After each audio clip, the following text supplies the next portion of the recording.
je me comporte avec politesse et convivialité et courtoisie, qui est une politesse, une convivialité et une courtoisie que je dois à chacun d'entre vous, quel que soit ce que vous pensez, la façon dont vous concevez l'univers.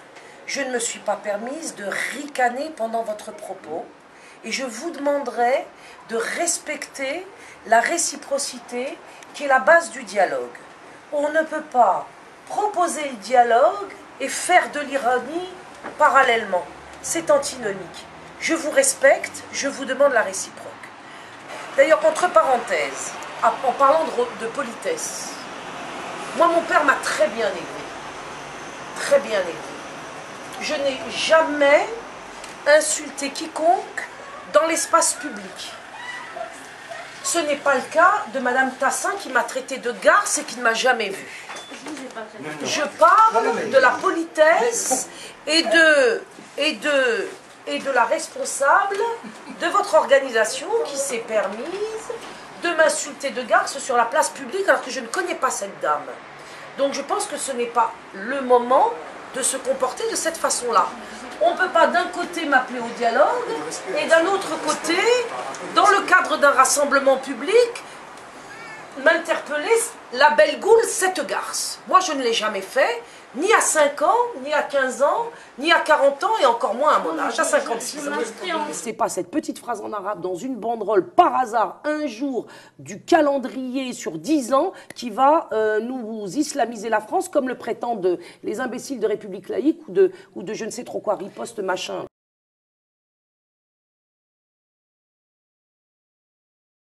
Madame Bellegout, sur Radio Courtoisie, il n'y a pas longtemps, a dit que les gens, les parents qui envoyaient leurs enfants à l'école, maintenant c'était comme en Thaïlande, les enfants qui conduisaient aux touristes leurs gosses pour les vendre en prostitution. Vous avez dit ça, madame, peut-être c'était dans le feu de l'action, mais vous l'avez dit. Je trouve que c'est quand même exagéré, permettez-moi de le dire. Vous me faites porter un propos que je n'ai pas tenu, qui ressemble à ce que je dis, mais qui n'est pas ce que j'ai dit. Ce que j'ai dit exactement et que j'ai dit partout. Et de nombreuses conférences l'ont enregistré, peuvent donc en rapporter l'image et le son. J'ai dit que je comprenais mieux maintenant comment des phénomènes de parents qui livraient leurs enfants, à la pédocriminalité dans des pays comme la Thaïlande, pouvaient avoir lieu du point de vue du profil psychologique, puisque je découvrais ici en France ce même profil psychologique à l'égard de la théorie du genre, toute proportion gardée bien évidemment.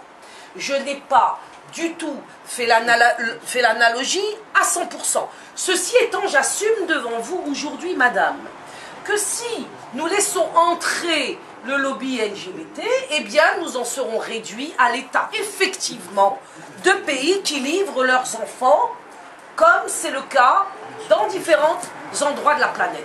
Donc, je ne l'ai pas encore dit comme vous l'avez dit, mais je suis prêt de le dire en effet. Donc là-dessus, j'assume parfaitement ce qui fonde l'action que j'ai lancée.